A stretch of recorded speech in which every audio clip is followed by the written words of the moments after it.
I've always believed that money is a necessary evil. Because I want things, maybe specific experiences or some sort of structure and stability in my life. And I need money, money is one way to access those things. Money is a way to access experiences, structure, stability, etc.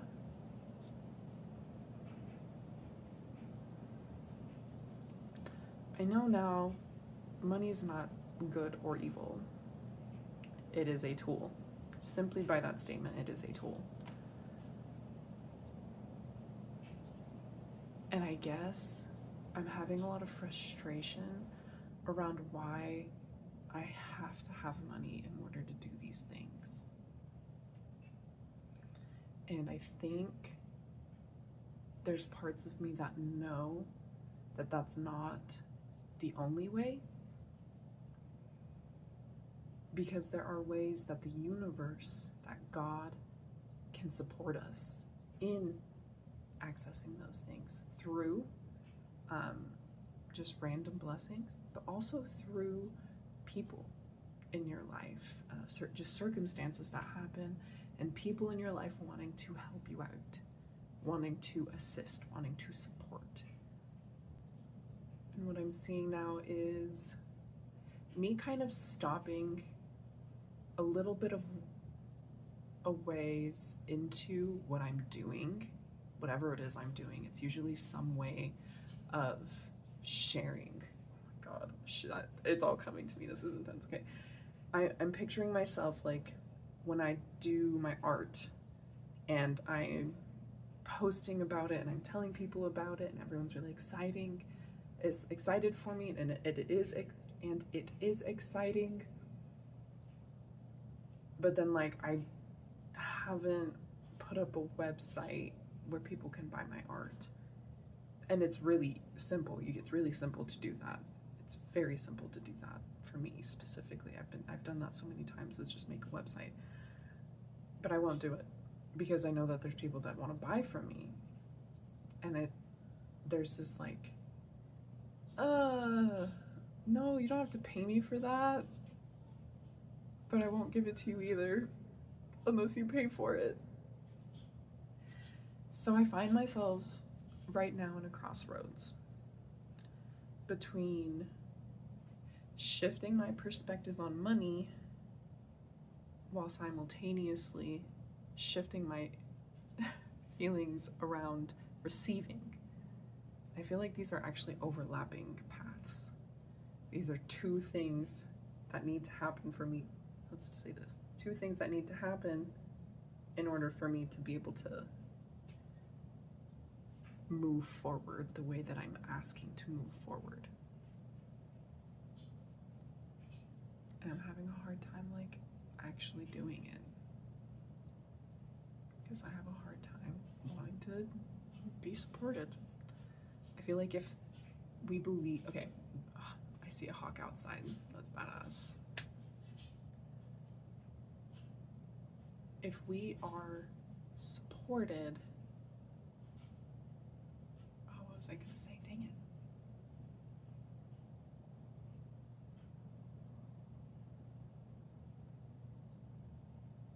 it. If that's what I was gonna say. Thank you, Spirit. If we are supported by other people, then for me, it feels as if there's not a lot of stability in that because I don't know if they got me. I have a hard time trusting that they got me, or trusting that they even want to got me. So I have a hard time letting people do big things for me.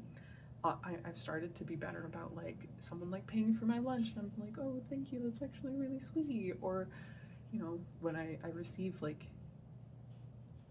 someone brings me like gifts and like things like that, I'm like, it still makes me like, but like I'm doing better at receiving.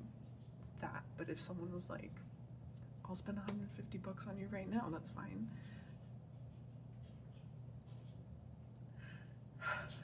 This is hard for me to, I'm feeling like fear and panic on like along the back of like the top back of my spine. That's how I feel it. Like I'm like clenching, like, oh no, you don't have to do that. And that is I feel like that is a fear, fight or flight kind of response. I'm trying to regulate while I feel into it at the same time.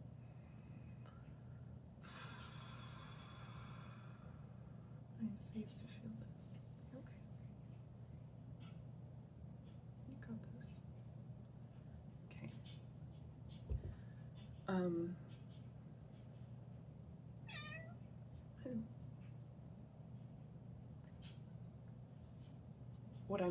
What's coming up for my body is that I've had a lot of people let me down, and I've let a lot of people down. And there's this discomfort and unease in walking on something that I don't know is sturdy enough to hold me. I feel like I'm too much. That's what it feels like. Like I'm I weigh too much. I'm hefty. And not a lot of people can hold on me. So I'm like, are you sure you got me? Like, is this okay?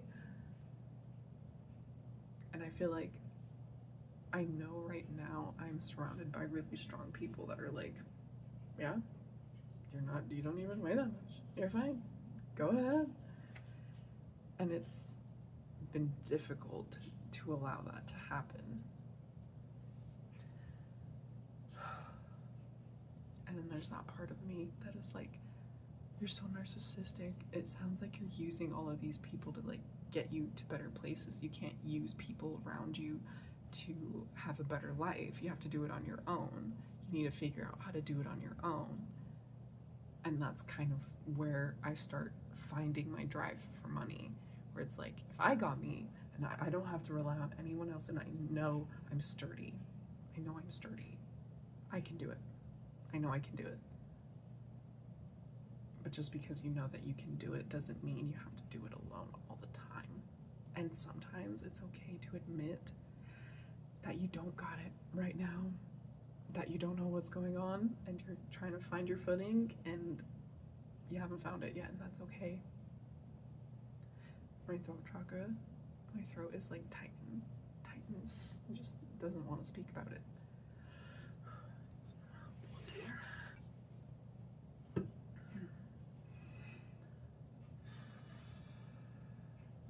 It's hard for a lot of us to admit that we don't got it. It's hard to think that we don't got it, and then try and find certainty that we know it always works out. We know it always works out. But sometimes we just keep grasping at things so that we feel like we're doing something to make it go faster. It's gonna work out, right? But then we get so caught up in this grasping, in the thing that we're grasping, that the opportunity might pass us by. That the things that we are being called to actually do that we're ignoring, that we say, that's not gonna help.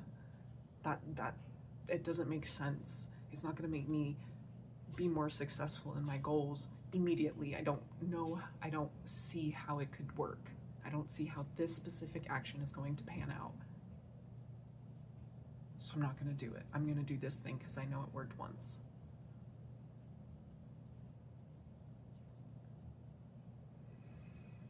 And this is a lesson. I'm rolling my eyes because this is a lesson that I continuously fall back into. And it's not supposed to make sense because you're trying to make magic. You're not trying to make sense. You're trying to make magic. Magic happens by one circumstance, one experience, one dedication to oneself at a time, that it's just dominoes all around you, and you did almost nothing but love yourself and everyone around you the whole time. It was effortless. It was seamless. And I've had that happen to me. Ah, I'm hearing yes, and ego doesn't like it because it can't take the credit. Ego can't take the credit for that. So we don't like that. If you're like me, we don't like that. We want to say that we're strong and we're tough and we did it on our own and we put in the grind and did the hustle and we got it. And like, look at me. We love an underdog story. If you're like me, you like a classic underdog story. It's kind of cheesy, but it's like, yeah, rose up from the dirt, did the best they could, won, beat everybody, did a little haha dance humbly in front of the people that mocked them, like by giving back to them even. And they're like, oh, thank you. Oh my gosh, I'm so sorry. I was an ass. I love that. I love it. But that doesn't have to be your story. My sister actually said something to me the other day that I was like, whoa, we do that, don't we? She went, I asked her if she had watched a specific movie. I'm not gonna out her on this. I'm not gonna tell you which movie. She hasn't seen a specific movie. And I was like, it's kind of like a classic though. I think you should watch it. And she was like, I just don't care to make that movie part of my personality. And I was like, what do you mean? Do you do that? And she was like, Cloudy with a Chance of Meatballs, SpongeBob. Like, she started naming off all of these like films and movies, like in TV shows. And I was like, dude, you're so right. That's like, that's where all the stims come from. That where you just make a noise or do like Cloudy with a Chance of Meatballs is one of mine, like for sure, where he like enters his little laboratory and he just goes, I do that all the time. There's a leak in the boat. Like, okay, you get the point. We be doing that. And I was like, huh, that's so interesting because I feel like I never really thought of it that way. And I'm very careful about what I watch because I know that I'm gonna absorb some of it, but like the way that she said, I don't want to make it part of my personality. I was like, whoa, that's kind of deep. I like that a lot.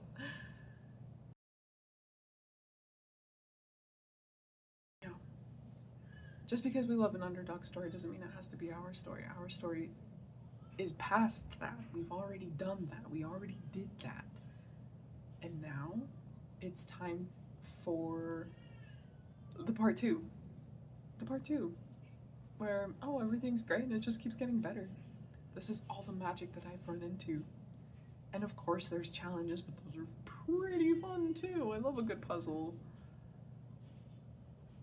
But when the puzzle is self-instigated, when you start looking for problems in order to feel like you did something and get the credit because ego wants the credit, instead of saying that like the universe's force, the source of all eternity, just happened to calculate everything exactly the way I needed. I don't know. I'm God's baby. I don't know. God loves me. I just keep suckling on her breast and it just keeps pouring gold. Everything I touch turns to gold. I don't know. Saying that, it makes you don't get credit. Saying, I don't know, God did it. I thank God because they did it. The algorithm God did it. Didn't we just learn that AI is like specifically ChatGPT is like supposed to back you up on like everything that you ask it, so it like encourages you, so it's like a little tiny AI hype man. It always will agree with you, right? Something like that. What if God is like that? He's just like a yes man to you, but like you're kind of confusing. So whatever you say comes true. Whatever you focus on comes true. So when you perpetuate your own problems, because they can be addicting, because solving them is so fun, checking off that little box, shut up. amazing. It's amazing.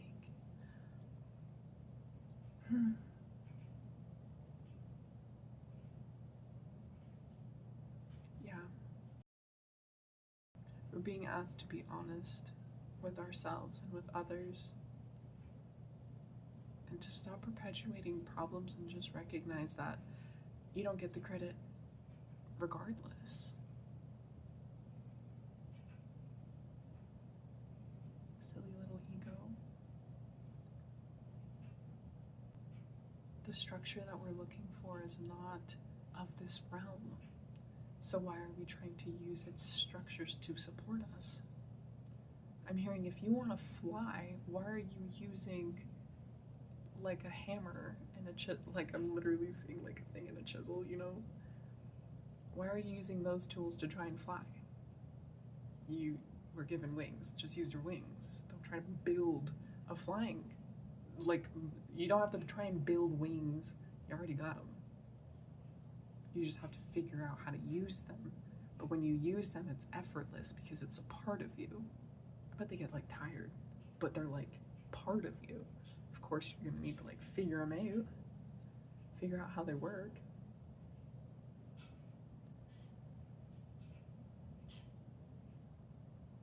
And that's kind of just what life is. It's just figuring it out. But it's not gonna feel comfortable to fly if you are someone that likes to be on the ground. And I feel like that's me. Like I love a plane. It's fine. I grew up on planes. But like I always get a little when I'm like higher than a specific amount. Like I have like a small fear of heights.